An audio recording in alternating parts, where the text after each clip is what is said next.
NATO പിളരുന്നു. ട്രംപിന്റെ bomb പ്രസ്താവനയിൽ വിറച്ച് ലോകരാഷ്ട്രീയത്തെ പിടിച്ചുലയ്ക്കുന്ന വമ്പൻ വെളിപ്പെടുത്തലുമായി US പ്രസിഡന്റ് ഡൊണാൾഡ് ട്രംപ് രംഗത്ത്. നാറ്റോ വെറും പേപ്പർ ടൈഗർ. സഖ്യകക്ഷികളെ പരസ്യമായി ഭീരുക്കൾ എന്ന് വിളിച്ചുകൊണ്ട് ട്രംപ് നടത്തിയ പ്രസ്താവന അന്താരാഷ്ട്ര തലത്തിൽ വലിയ ചർച്ചകൾക്കാണ് വഴിതെളിച്ചിരിക്കുന്നത്.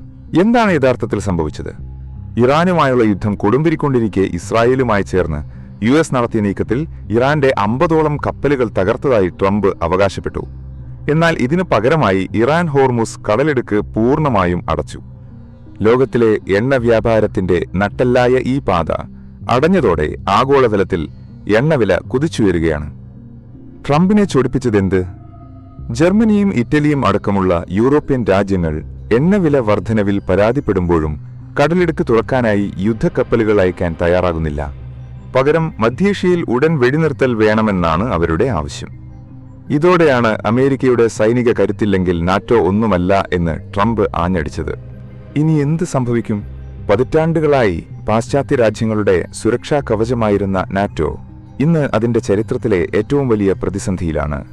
യൂറോപ്യൻ രാജ്യങ്ങളുടെ ഈ നിലപാട് അമേരിക്ക മറക്കില്ലെന്നും സഖ്യത്തിന്റെ ഭാവി തന്നെ പുനർചിന്തനം ചെയ്യുമെന്നും ട്രംപ് മുന്നറിയിപ്പ് നൽകിക്കഴിഞ്ഞു.